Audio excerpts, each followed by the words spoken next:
Po, lagi pong ulan, mga boss. Kailangan natin pumasok kasi ang dami nating utang bayaran. Kaya taga lang muna sa trabaho habang yan po, nakikita nyo, maulan mga kabos. Grabe ulan.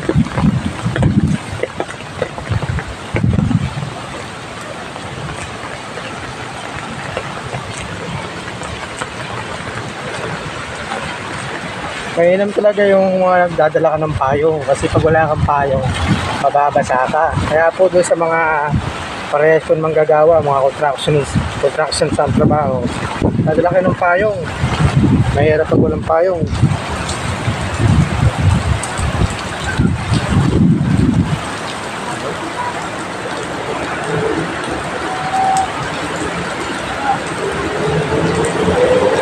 Tingnan niyo po, pakas ng ulan.